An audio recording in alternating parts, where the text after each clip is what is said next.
¿Cuántos de ustedes o cuántos de los que estamos aquí alguna vez ha tenido la satisfacción o la conversación satisfactoria de hablar con otra persona acerca de un mensaje de la Biblia o alguna predicación en algún momento que usted escuchó en el momento exacto, cuando usted la necesitaba, como Dios la envió para el momento justo, y usted le puede compartir a otro y decirle: no, mira, esa predicación nunca se me va a olvidar, esa predicación fue un salvavidas para mi vida en ese momento? Algunos, si lo han tenido, yo acostumbro hablar de este tema con mi madre, que es la única que me sigue la cuerda en este tema, porque hay predicaciones que a uno lo marcaron, ¿cierto? Y lo siguen marcando. Resulta que lo que vamos a ver hoy es una historia que está en la Biblia de alguien que hubo una predicación que lo marcó a tal punto que ya le voy a decir cuántos años pasaron, pero pasaron años y años y años y ese mensaje no se le olvidó. No sé si a veces nos pasa que se predica un mensaje y digamos que la otra semana el cerebro está en blanco, ¿cierto?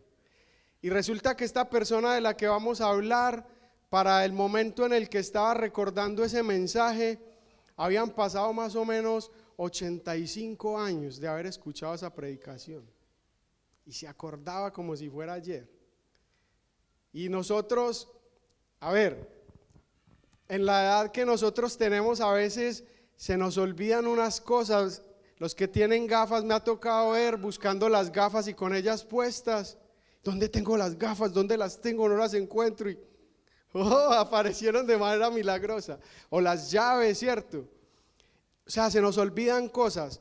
Pero a este hombre, una predicación que habían pasado más de 85 años y la estaba escribiendo, diciéndole a la gente: mire, lo que yo recibí ese día se los voy a contar, se los voy a compartir. Entonces, les invito a que leamos la epístola primera de Juan, y vamos a leer el capítulo 1 y vamos a leer a partir del versículo 5. Vamos a leer solamente hasta el verso 10. Primera epístola de Juan, capítulo 1, versículo 5.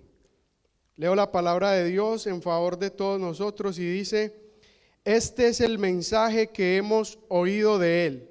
Esto lo está diciendo el apóstol Juan.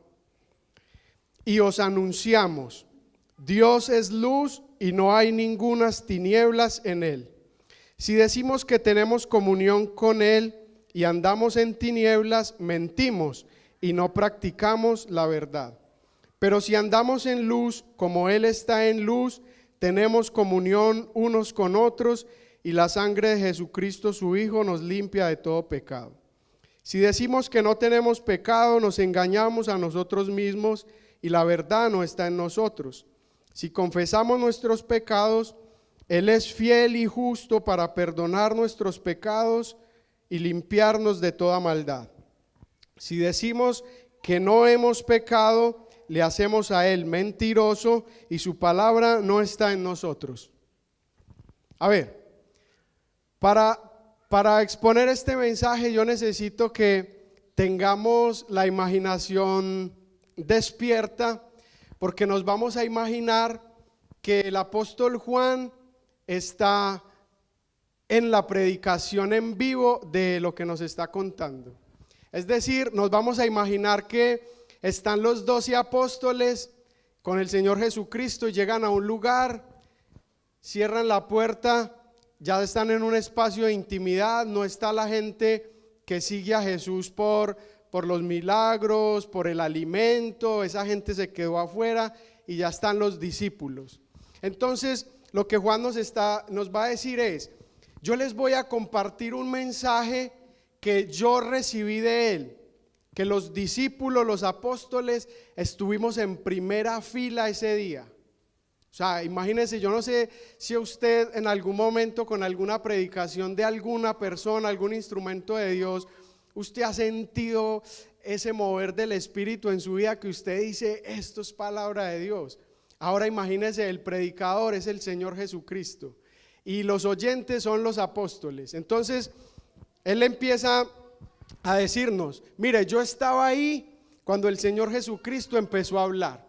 ¿Y qué empezó a decir? Imagínense que empezó a decir que Dios es luz y nosotros no entendíamos, ¿cómo así que Dios es luz?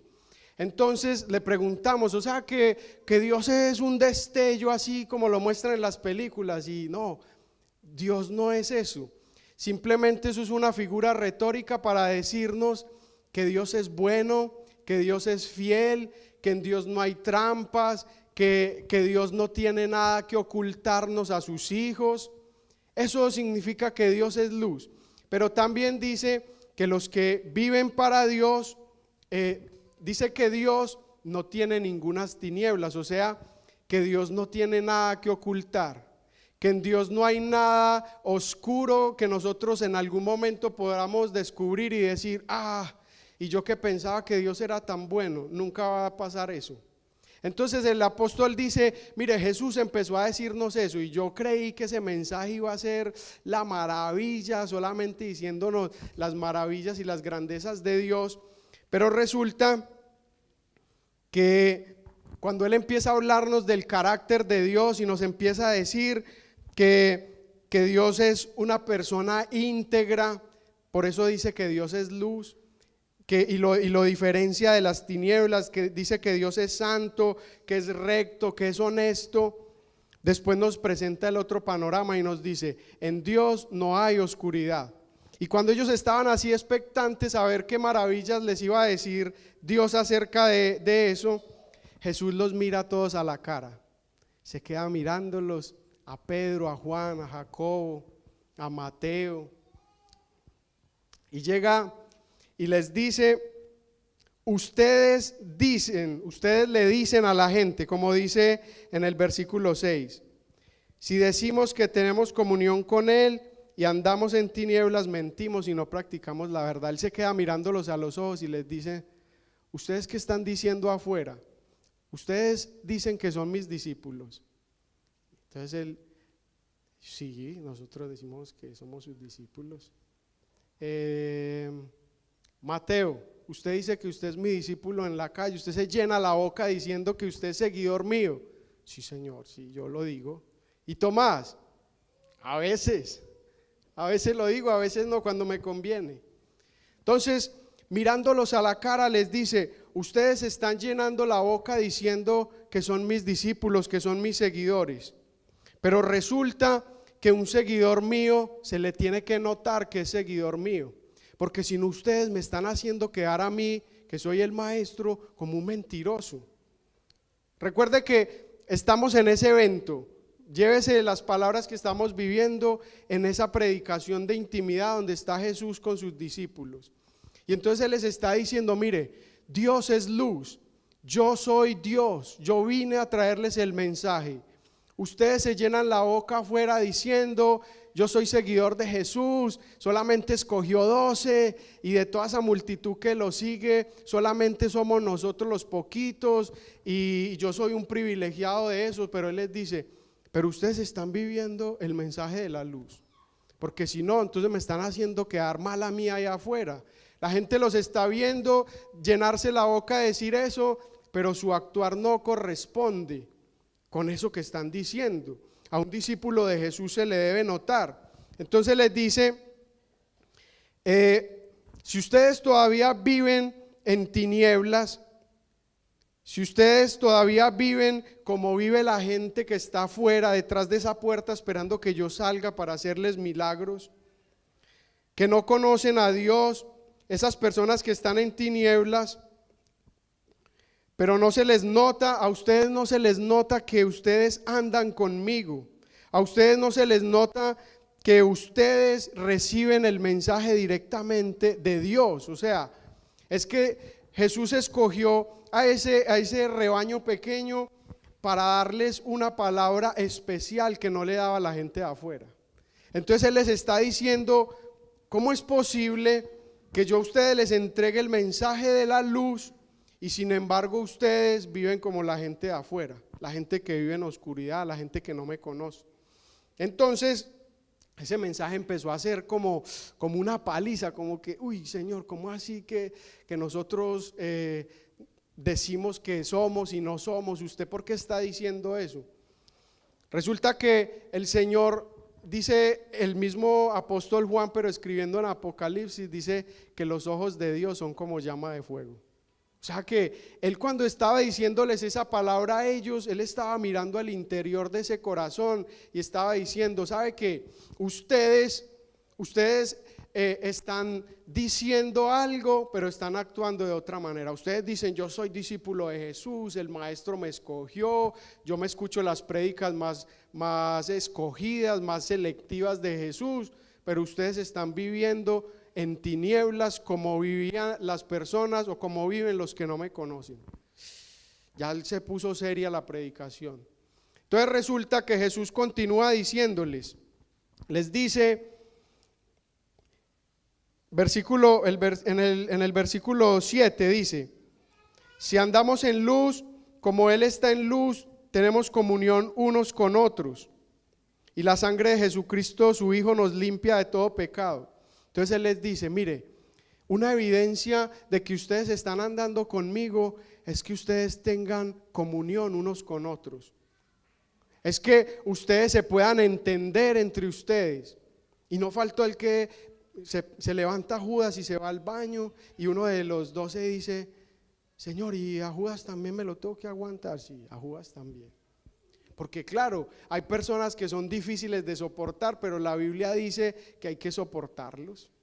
La Biblia dice que hay personas que son difíciles de llevar, pero el Señor dice hay que llevarlos. Entonces, cuando Él les dice eso, hay una evidencia de que ustedes sean mis discípulos, que ustedes, entre ustedes tengan comunión. Y lo segundo les dice, mire lo que ya la predicación está subiendo de tono, ya les dice, y la sangre de Jesucristo, su Hijo, los limpia de todo pecado. Por allá dijo uno, ya le metió pecado a la predicación, se complicó esto. Entonces ya empieza a decir, mire, es como si Él les estuviera diciendo, ahora no me vayan a decir, versículo 8, si decimos que no tenemos pecado, nos engañamos a nosotros mismos y la verdad no está en nosotros. Ahora Jesús los mira y les dice, ahora no me vayan a decir que ustedes no tienen pecado. Ahora no me vayan a decir que ustedes son una santa paloma, que ustedes, mejor dicho, la pureza en pasta. Hay pecado. No me vayan a decir lo contrario. Y entonces les dice, hay una buena noticia. Si ustedes confiesan sus pecados a Dios, Él los perdona y los limpia. Una buena noticia. Y entonces vuelve y les dice, si ustedes dicen que ustedes no han pecado, recuerde que Jesús los está mirando a los ojos. Ahí está Judas que está planeando toda la pillería que va a hacer. Y Jesús lo está mirando y le está diciendo, si ustedes dicen que no tienen pecado, yo soy el que quedo como un mentiroso. Pero recuerde que Jesús está viendo los corazones de todos, como llama de fuego escudriñando el corazón. O sea, Él no está hablando desde el desconocimiento, sino que dentro de los corazones de ellos Jesús está viendo un baúl oscuro, lleno de pecados. Y entonces Él está diciendo, yo sé lo que les digo, hay pecado. Y entonces la parte que más me fascina de esto es que esa palabra está siendo muy dura, porque Jesús les está dando madera, les está diciendo, mire, yo soy luz y ustedes viven en oscuridad. Yo vivo en integridad y ustedes, sin embargo, viven en una vida de pecado, como si nunca me hubieran conocido. Es como si no hubiese deseo de transformación en ustedes. Ustedes viven como quieren. Pero me encanta ese versículo 1 del capítulo 2, que yo creo que muchos se lo saben de memoria, porque después de que Jesús le sube el tono a la predicación, de darles madera y de decirles todo lo que les dijo, mire lo que dice el versículo 1 del capítulo 2. Hijitos míos, estas cosas os escribo para que no pequéis, y si alguno hubiere pecado, abogado tenemos para con el Padre, a Jesucristo el justo. Esto lo escribió Juan, pero recuerde que esa prédica en el versículo 5, del capítulo 1, él dijo: esto que yo les voy a decir no es una palabra mía, esto yo lo recibí de Jesús. Es decir, yo les voy a trasladar un mensaje que recibí hace 85 años, un mensaje que me marcó. Y ese mensaje, cuando Jesús nos dijo quién era Dios y cómo era su carácter, que era limpio, santo, y nos empezó a descubrir el corazón y a hacernos entender que nosotros no vivíamos en luz, que vivíamos en oscuridad. Después nos dijo todo eso del pecado y nosotros caímos en cuenta y era verdad. Nos pusimos de los nervios, nos comíamos las uñas y ahora dijimos: Señor, ¿y qué hago? Si yo soy un discípulo suyo, pero estoy en pecado, si yo soy un discípulo suyo y todavía vivo en oscuridad, entonces ¿qué hago? Y me encanta ese versículo porque ya es Jesús como Padre, Jesús amoroso. Después de darles ese panorama tan nefasto, de decirles: ustedes están viviendo de una manera terrible, ahora les dice: pero ¿saben qué? Yo soy el abogado que los defiende a ustedes ante el Padre. Cuando ellos estaban así como: Señor, ¿y ahora qué hago? Si yo dije que te iba a seguir, que iba a ser fiel, que iba a seguir tus pisadas, si yo me lleno la boca diciendo en el trabajo que yo soy cristiano, que yo soy seguidor tuyo, pero ellos mismos que me escuchan decir eso me ven caminar de una manera incoherente a lo que yo hablo. Si ellos ven que yo actúo como un no cristiano, pero me lleno la boca diciendo el lunes que el domingo estuve en el culto, Señor, ¿ahora qué hago? Y entonces ya él digamos que deja el báculo del castigo allá, de la corrección de esa palabra, y ahora se viste de padre, se acerca a ellos y los abraza y les dice: yo sé que ustedes pecan, yo sé que ustedes se equivocan, yo sé que ustedes están viviendo de una manera incorrecta, y sin embargo yo he venido aquí para decirles que yo me presento delante del Padre como un abogado. Yo soy el que los defiendo, yo soy el que voy ante Él a decirle: Señor, ¿sabes qué? Yo pagué por las culpas y los pecados de Él. Y eso es una palabra que a nosotros nos debe confortar. ¿Sabe por qué? Porque a mí me ha tocado ver en la vida cristiana muchos creyentes que cuando se equivocan, llevan una vida cristiana así que uno los ve y es una vida cristiana admirable, pero cuando se equivocan en algo, pecan o fallan, se sienten que no son dignos de recibir el perdón del Padre. Y este mensaje Dios no se lo está dando, Jesús no se lo está dando a la gente de afuera. Él cerró la puerta para hablarle a los propios, para hablarle a los que ya estaban y para hablarle a los que iban a llevar el proyecto del evangelio, los que se iban a encargar de multiplicar el mensaje. Y Él les está diciendo: ¿saben qué? Llegará el momento en el que ustedes se van a equivocar, van a fallar. Llegará el momento en el que ustedes no van a hacer lo correcto, lo que yo les he enseñado en estos 3 años y medio. Llegará ese momento. Y nada va a quitar que usted se sienta miserable, triste por haber fallado a Dios. Sin embargo, yo voy a estar en la presencia de Dios para abogar por ustedes. Recuerde que un abogado, no importa la causa que tenga que defender, la pregunta que le hacen al que está estudiando derecho y es cristiano todo el tiempo es: ¿y si tienes que defender a un violador, qué vas a hacer? Él ante el juez no se puede presentar solo, sea con un abogado de oficio o con un abogado de pago, se tiene que presentar. Alguien tiene que defenderlo, y defenderlo no quiere decir que va a presentar mentiras, sino que va a presentar lo que se puede hacer por él. Si definitivamente todo demuestra que es culpable, el abogado no va a hacer magia, la sentencia va a ser condenatoria. Pero Jesús lo que está diciendo es: pase lo que pase, el sacrificio mío en la tierra fue por ustedes, por los que yo escogí. Y todos nosotros, los que estamos aquí, hemos sido escogidos por Dios. No importa que en algún momento de nuestra vida hagamos ese análisis y a través de la palabra identifiquemos lo mismo que Jesús les estaba diciendo a ellos. Él les estaba diciendo: están viviendo de una manera incorrecta, no están haciendo lo que yo les enseñé. Yo les enseñé que vivan en la luz y están viviendo en oscuridad. La buena noticia es, si confiesan sus pecados, dice Jesús, si usted se atreve a ir a la presencia de Dios, no crea que Dios se va a sentir sonrojado por el pecado que usted le va a confesar.